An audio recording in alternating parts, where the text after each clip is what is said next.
mengedukasi teman-teman sekalian agar mempunyai perasaan untuk melindungi si belang dari Sumatera. Si belang dari Sumatera atau harimau Sumatera dilindungi di Indonesia berdasarkan UU Nomor 5 Tahun 1990 tentang konservasi sumber daya alam, hayati, dan ekosistemnya.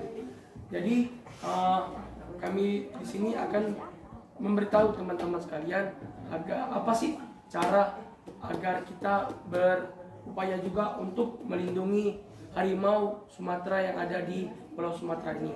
Untuk upaya mencegahnya akan dijelaskan oleh teman kita, yaitu Kevin Miletama. Pada Kevin, dipersilakan. Di sini saya akan jelaskan upaya pencegahan untuk melindungi si belang Sumatera atau harimau Sumatera. Yang pertama, menyelamatkan harimau yang terluka dan melepas liarkan kembali ke habitatnya. Yang kedua, memasang alat pelacak atau GPS bulat dan kamera dengan sensor panas untuk memantau keberadaan harimau. Yang ketiga, melakukan patroli perlindungan kawasan hutan habitat harimau. Yang keempat, melakukan penegakan hukum terhadap pelaku tindak pidana perdagangan harimau. Dan yang kelima, mengingatkan masyarakat untuk tidak memasang jerat yang membahayakan satwa dilindungi. Jadi teman-teman, kenapa sih kita harus melindungi harimau Sumatera? Dari data sendiri pada tahun 2018, jumlah harimau Sumatera sendiri di alam liar kurang lebih dari 603 ekor. Merupakan jumlah yang sedikit untuk ukuran hewan yang dapat berkembang biak. Mengapa harimau Sumatera atau si belang Sumatera ini dapat mencapai angka yang hampir punah, yaitu 603 ekor? Karena dari perburuan liar, terus juga dijadikan makanan pokok sehari-hari, terus kulitnya atau bulunya yang mahal yang biasanya dijadikan karpet, jadikan tas, jadikan sepatu, itu merupakan faktor mengapa harimau Sumatera dapat terancam punah. Terus Kementerian Lingkungan Hidup dan Kehutanan atau KLHK berkolaborasi dengan para pihak terus berusaha melakukan upaya konservasi harimau Sumatera atau bahasa latinnya Panthera tigris sumatrae dan habitatnya guna mencegah risiko kepunahan. Baiklah teman-teman, selanjutnya adalah peta persebaran dari harimau Sumatera sendiri, yaitu terdapat di Taman Nasional Gunung Leser di Provinsi Aceh, terus di Taman Nasional Berbak di Provinsi Jambi, terus Taman Nasional Kerinci Seblat di Provinsi Sumatera Barat, Taman Nasional Sembilang di Provinsi Sumatera Selatan, dan yang terakhir Taman Nasional Bukit Barisan Selatan di Provinsi Lampung. Terus juga kami menambahkan pendapat dari Sekretaris Jenderal KLHK, yaitu Bapak Bambang Hendroyono, yaitu konservasi habitat dan populasi spesies kunci di antaranya jenis harimau Sumatera yang terancam punah merupakan program prioritas KLHK yang terus dilaksanakan dan melibatkan stakeholder terkaitnya. Jadi berdasarkan penjelasan kami tadi, saya dan teman-teman saya mengajak teman-teman sekalian untuk marilah lindungi si belang dari Sumatera, karena harimau Sumatera sendiri adalah hewan endemik dan hewan yang ciri khas dari Pulau Sumatera sendiri. Data yang kami dapat ini dari KLHK dan WWF, fotonya dari Pinterest, dan risetnya dari saya Muhammad Al-Husin dan teman saya Kevin. Grafisnya yaitu Siti Rainataya dan editornya adalah Siti Rainataya. Selanjutnya adalah sesi tanya jawab dan kritik dan beserta saran dari teman-teman sekalian. Maka dari itu kami buka sesi yang ingin bertanya atau ingin memberikan kritik dan saran, dipersilakan. Boleh izin lihat keseluruhan dari infografisnya tidak?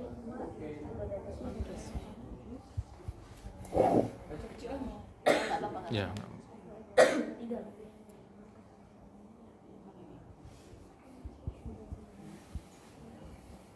Adakah yang ingin memberi kritik, saran, dan bertanya?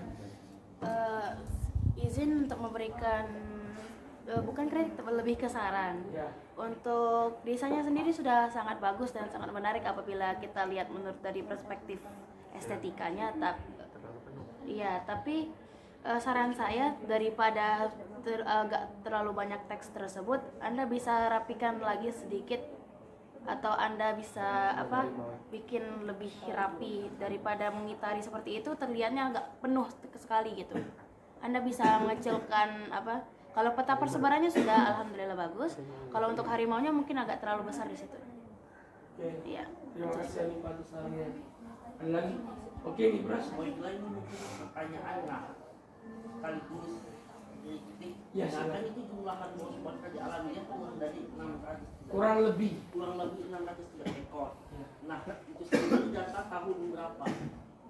Datanya tadi jika Anda mendengar data dari KLK itu yang terbaru tahun 2018. Nah, kira-kira 2023 ini apakah masih ada datanya? Untuk data kemarin setelah dicari KLK belum update lagi. KLK dan WWF. Kalau WWF itu dia masih 603 ekor pada tahun 2020. Itu pada zaman Covid. Tapi pada tahun 2021 itu di Taman Nasional yang ada di Jakarta ada lahir 2 ekor anak harimau Sumatera. Tapi kan ini peta persebarannya di Sumatera, jadi tidak bisa dimasukkan untuk tidak dimasukkan dia. Oke. Ada lagi? Ya kira. Satu lagi ya. Istirahat ya. Misalnya ada 603 ekor ya. Ya. Apakah Anda mendapatkan data dari 603 ekor itu masing-masing jantan dan betinanya? Karena kita sendiri itu dalam upaya membudidayakan atau membudidayakannya pasti ada permasalahan akan jumlahnya yang tidak imbang gitu. Apabila Anda mendapatkannya berapa? Saya tidak mendapatkannya dari KLK dan WWF sendiri. Mereka menuliskan kurang lebih dari 603 ekor. Berarti kan data mereka juga belum tentu valid kan, karena mereka menggunakan kata kurang lebih. Kalau dari WWF sendiri, mereka hanya menambahkan kalau di Sumatera kan ada 603 ekor. Namun di Taman Taman Nasional juga di kebun binatang di Jakarta pada tahun 2020 itu ada kelahiran 2 ekor anak harimau Sumatera, jantan dan betina. Tapi jantan dan betina itu tidak bisa dikawinkan karena dari pengalaman saya sendiri, kalau kawin sedara itu menghasilkan anak yang cacat. Udah. Akhiri dulu. Baiklah, terima kasih atas perhatiannya. Semoga teman-teman teredukasi dan juga semakin ada rasa untuk melindungi harimau Sumatera yang ada di Pulau Sumatera. Saya akhiri, wassalamualaikum warahmatullahi wabarakatuh. Waalaikumsalam warahmatullahi wabarakatuh. Oke, terima kasih. Kita istirahat dulu ya. Kami semua akan menjelaskan tentang kantok semar, sang pemakan serangga atau the insect predator. Jadi kantok semar atau nama latinnya adalah Nepenthes adalah tanaman pemakan serangga yang dilindungi oleh negara. Dan hal itu tertulis pada Peraturan Pemerintah Republik Indonesia Nomor 7 Tahun 1999. Peta persebaran dari kantok semar sendiri, kantok semar itu tersebar di hutan di wilayah Sumatera dan Kalimantan. Lalu di Indonesia terdapat 59 jenis dari kantong semar. 3 diantaranya adalah Nepenthes ampullaria, Rafflesiana, dan gracilis. Dan 27 jenis dari kantong semar tersebut sudah terancam punah. Lalu habitat kantong semar sendiri, dia itu terdapat biasa dia menempel pada batang pohon dan dia tuh tumbuh pada tanah atau tempat-tempat yang banyak unsur hara. Kantong semar ini hidup di tempat lembab dan sedikit sinar matahari di hutan Sumatera dan Kalimantan. Lalu penyebab kepunahannya ini ada dua yang utama, yaitu eksploitasi kantong semar yang berlebihan dan kerusakan habitat. Kerusakan habitat ini bisa dari faktor alam maupun manusia, misal seperti kebakaran hutan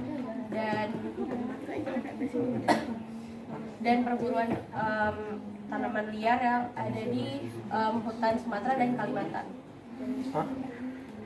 Oke, di sini saya menjelaskan tentang data populasi.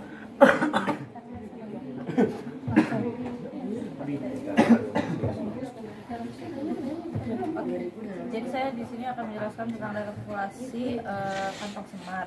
Jadi terdapat pada jurnal IPB ini tuh total dari semua ininya populasinya. Nah, jadi ada 3 jenis kantong semar itu, yaitu ada N. gracilis, N. rafflesiana, sama N. ampullaria. Nah, di sini tuh dibagi gitu, jadi ada habitat kering sama habitat basahnya. Yang N. gracilis itu habitat keringnya terdapat 342 dan habitat basahnya itu 6.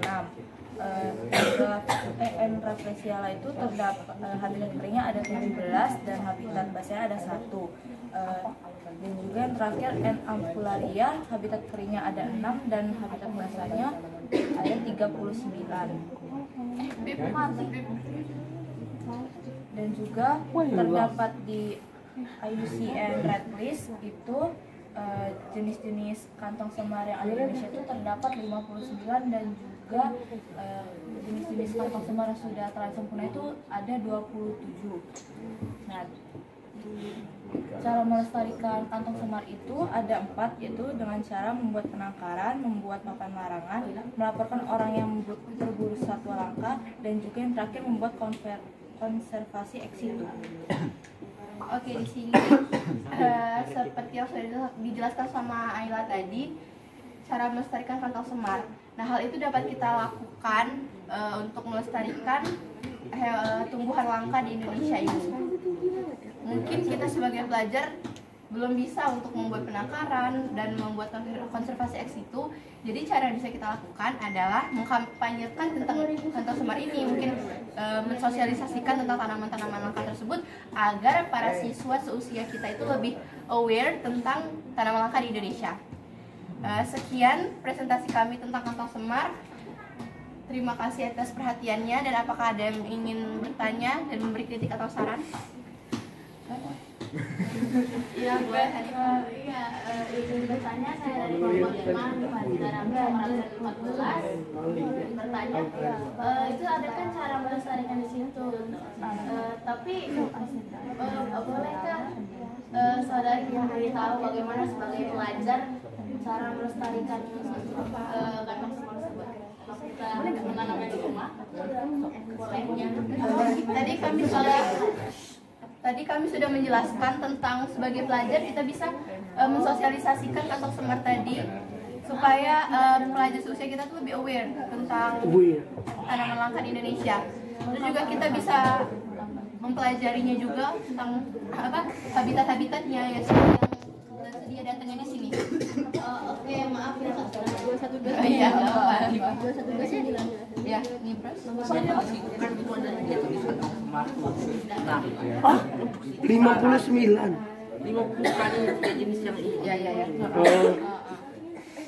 Nah, kan itu ada 59 jenis, kan itu ada yang 3 jenis. Nah, itu sedikit saran, itu jelaskan lebih spesifik tentang jenisnya. Yang 3 yang ada di diagram ini. Nah, di diagram ini itu bisa dijelaskan jauh lebih spesifik lagi jenis-jenisnya ini. Jenis sarannya. Terima kasih ya atas sarannya. Ada lagi? Ya, No. why me so bad? Because we have why we Kan have di sini di grafis Anda menuliskan cara melestarikan. Berarti secara tidak langsung Anda mengajak kami juga untuk melestarikannya kan? Nah, pertanyaan saya, apa alasan kami sebagai pelajar dan sebagai manusia untuk melestarikan kantong semar itu sendiri, selain dari yang sudah Anda tuliskan terancam punah? Apa manfaat kantong semar ini bagi manusia dan bagi lingkungan? Oke, terima kasih Habib. Kami simpan dulu karena Yubi juga mau nanya. Perkenalkan, nama saya Nawawi. Saya ingin bertanya tentang di infografis kan ada cara melestarikan. Salah satunya itu ada membuat papan larangan. Tapi yang saya lihat selama ini tuh di taman-taman gitu-gitu tuh papan larangannya suka dirusakin sama pemuda-pemuda gitu-gitu. Nah, gimana cara kita ngatasinnya pas papan larangannya tuh dirusakin? Oke, terima kasih Yubi. Ini rusak. Ini siapa? Stiker. Permisi, Abi. Bib. Jadi untuk menjawab pertanyaan Abib itu, Jadi kantong semar ini dia tuh adalah salah satu tanaman khas Indonesia endemik yang sudah menjadi ciri khas di tanaman-tanaman di hutan-hutan Indonesia. Sehingga tentu saja maka dari itu kita perlu lestarikan. Nah, dari itu dia juga memiliki beberapa manfaat. Dan biasanya dia tuh memiliki manfaat sebagai obat-obatan dan juga sebagai dia biasa menjadi obat-obatan herbal atau obat-obatan Untuk mengobati apa? untuk mengobati misal seperti batuk dan penyakit-penyakit lain. Namun karena sekarang dia ini sudah langka, jadi sekarang tidak lagi kita gunakan sebagai alternatif obat batuk. Yang dipeni-peni. Oke, di sini kami akan menjawab pertanyaan dari Yubi. Kan tadi Yubi nanya, pelarangan itu banyak dirusaki sama pemuda-pemuda itu. Nah, jadi dari kami sendiri, kami berdiskusi bentar tadi. Pelarangan itu mungkin kita bisa cegah ya, bisa karena itu sebenarnya dari diri sendiri kan. Kalau kayak gitu, kita bisa mencegahnya dari kayak yang saya bilang tadi, yang sosialisasi itu loh, biar pemuda-pemuda itu lebih peduli dengan dengan ya sekitarnya tentang tumbuhan-tumbuhan ini. Iya, diberikan pemahaman dulu. Nah itu Cek. Itu lanjut dengan pertanyaan Yubi, itu kan lanjutin sedikit kan, itu pemuda udah dikasih sosialisasi. Nah, saya temuin lapangan itu dikasih sosialisasi masih tetap menggunakan alasan ini kan punya pemerintah, mereka kan yang perbaiki, kami juga peduli, ini juga yang penting kami kan bersikap aspirasi itu gimana langkah selanjutnya? Itu kan tadi kan saya udah bilang dari pribadi masing-masing, dan iya benar kata Abi tadi, karena kantong semar ini kan udah tertulis di peraturan pemerintah kalau itu dilindungi. Kalau soal itu kan di kantong semar itu kan kadang-kadang itu ada suku-suku pedalaman yang menggunakan tanaman-tanaman langka dan menggunakannya, gimana ini caranya? Ya diberi pemahaman kayak kata ayat tadi. Tetap aja diberikan Karena kalau pemahaman. misalnya merusak itu menurut saya sendiri itu lebih dari diri sendiri, ya kesadaran diri sendiri. Jadi tugas kita yang ngasih sosialisasi itu mungkin udah maksimal. Nggak sama aja kayak Ya sama aja kayak yang tadi. suku kubu disosialisasikan untuk memakai baju. Baiklah. Terima kasih. Enggak. Oke, di sini presentasi akan kami tutup. Terima kasih atas antusiasnya dan pertanyaan-pertanyaannya, juga saran-sarannya agar kami lebih baik lagi.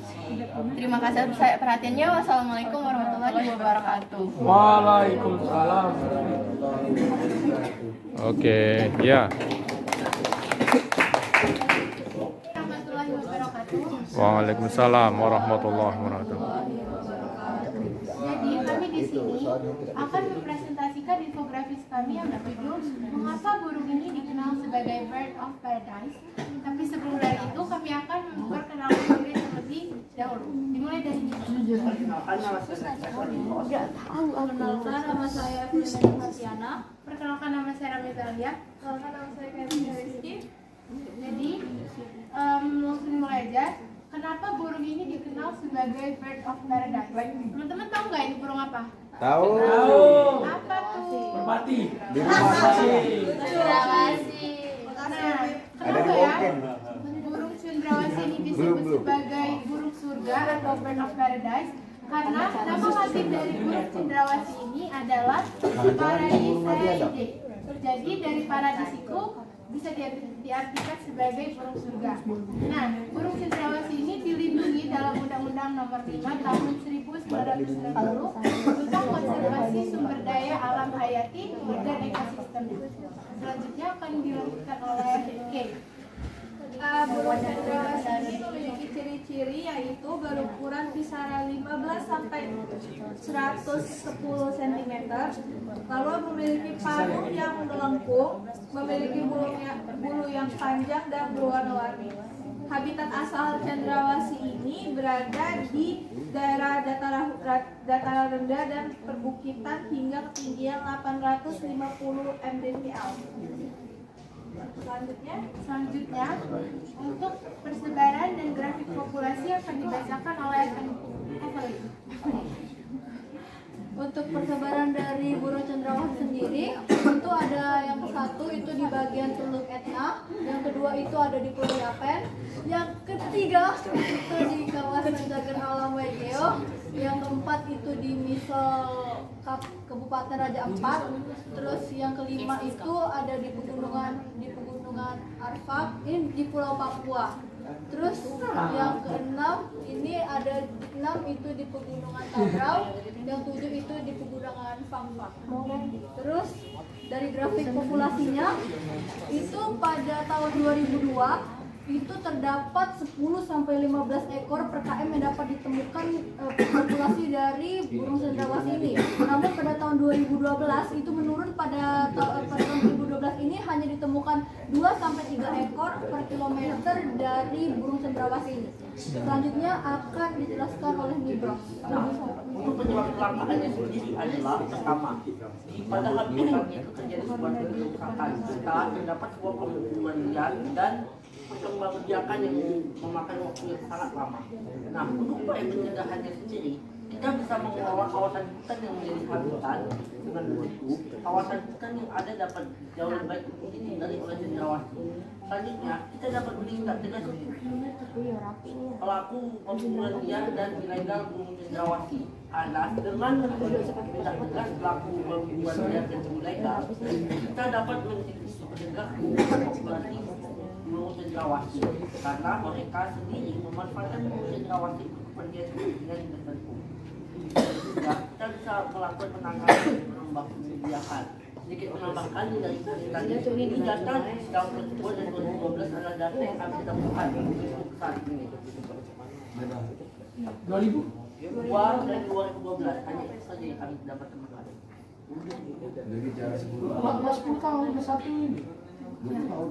Jadi untuk sumber datanya kami menggunakan jurnal dari Universitas Gadjah Mada, dari kompas.com, WWF, dan info.com. Jadi teman-teman, sebagai pelajar, salah satu hal yang bisa kita lakukan untuk menjaga kelangkaan cendrawasih ini adalah menyebarkan informasi melalui infografis ini, dan agar orang-orang tuh mengetahui kenapa sih kita harus melindungi cendrawasih ini. Nah, setelah kami menjabarkan infografis ini, diharapkan teman-teman juga dapat menyebarkan lebih luas lagi tentang cendrawasih ini, biar orang-orang tuh tahu apa sih burung surga dari Papua. Oke, terima kasih. Kami membuka sesi pertanyaan dan kritik serta saran. Haidar. Haidar, kenapa tanya saran? Kan itu kalian pakai data dari tahun 2002 sama 2012. Ada nggak data terbaru dari itu? Oke, terima kasih. Kami tampung terlebih dahulu. Ada lagi? Ayah duluan. Kan penyebab kelangkaannya itu salah satu adalah perkembangbiakan yang lama. Berapa lama perkembangbiakannya itu dari cendrawasih yang jadi dia tuh susah jadi langka. Terima kasih atas pertanyaannya. Kami tampung terlebih dahulu. Ada lagi? Ayo tanya. Oh, nggak bisa nggak? Kalau per kilometer itu apa maksudnya? Iya, iya, sama ya. Oke. Ya, oke, makasih. Sudah ya, kami tutup. Kami akan menjawab diskusikannya. Nggak bisa. Sabar, Gede. Enggak, satu lagi. Kan itu disuruh penangkaran dan pengembangbiakan. Sedangkan burung cendrawasih sendiri kan tidak boleh dipelihara ataupun dipilih oleh pribadi kan. Bagaimana kita untuk mengembangbiakan dan penangkarannya? Oke, terima kasih Abi. Sebagai- Jawabannya nggak ada. Bahkan dari web yang kami temuin ini, dia diposting pada tahun 2023 bulan Mei. Kalau kami tahu? Data terakhirnya itu pada tahun 2012 emang cuma 2 sampai 3 ekor cendrawasih. Jadi emang itu data terakhir yang bisa kami temui. Dan nggak ada lagi di mana-mana. Kurang mendalam. Tapi sejauh ini saya menemukan bahwa burung cendrawasih ini terdapat beberapa jenis-jenisnya dan Aku di mana ini? maaf. Jadi kali ini saya tadi menemukan beberapa website tadi ada beberapa data-data terbaru mengenai burung cendrawasih. Nah. Namun itu data sendiri itu berdasarkan kemampuan burung cendrawasih, bukan total keseluruhan. Nah, jadi intinya tetap Dan itu data terakhir itu tahun 2020. Yang pengelompokan itu. pengelompokannya. Total populasi, total populasi karena jenis dari cendrawasih sendiri itu banyak dan ada dari yang juga banyak tersebar. Ya, gitu. Jadi itu untuk menjawab pertanyaan Haidar. Terus Berarti- pertanyaan Ayah akan dijawab oleh Penny. Jadi yang ditanya ayah tadi itu perkembangan salah satu penyebabnya bilang, Habib tolong Habib, tolong Habib. Ini karena ada perkembangbiakan yang lama. Jadi dari kenapa burung cendrawasih ini bisa langkah karena perkembangbiakannya yang lama, itu karena betina dari burung cendrawasih sendiri itu menghasilkan telur itu hanya 2-3 telur, sedangkan masa kawin dari burung cendrawasih itu hanya sekali dalam setahun. Oleh sebab itulah perkembangan itu perkembangbiakan dari cendrawasih ini terbilang cukup lama. Ada loh. Oke, sudah terjawab ya? 2017. Selanjutnya untuk menjawab pertanyaan Habib oleh Penny. Pertanyaan lagi tadi yang itu kan, yang 10 sampai Ya, sama penangkaran. per KM kan. Jadi yang dimaksud itu BIP itu per KM hutan yang ditelusuri. Misalnya 1 KM itu jadi kan 1 KM dari hutan yang ditelusuri itu nemunya pada tahun 2012 itu cuma 2-3 ekor. Tapi kan belum keseluruhan. Kalau misalnya hutan yang ditelusuri misalnya lebih dari 1 KM, berarti kalau itu bisa lebih dari 2-3 ekor. Ya bisa juga kan kalau burungnya terbang ke daerah yang hutan sebelahnya. Nah, iya kan? Per kilometer. Burung kan terbang burungnya. Berarti pasti masih kehitung tuh lah. Iya, masih selanjutnya. Ya gimana kalau yang dihitung itu burung yang sama? Ya sudah itu nggak dewek. Nah, kan saya bertanya. Nggak tahu, Bib, ternyata kami menyadari bahwa setelah sesi pertanyaan ini kami mencari datanya belum terlalu dalam. Jadi mohon maaf ya, saya mau memuaskan. Kami minta maaf, Habib. Ya, nggak tahu. Ya, Intinya ini. infografisnya bagus banget. Saya apresiasi, bagus banget. Nah, apresiasi kita mulai lagi. Bagus ya. Iya. Cuman saya tuh bingung, kenapa per kilometer? Jadi Bib, dari data yang Karena kan burung itu terbang. Sabar. Ya, takutnya mereka yang sama kan. Sebenarnya sama, Habib juga bingung. Iya, kami juga bingung. Kenapa per kilometer? Iya, tapi datanya dari BWF. Iya. Ya kenapa nggak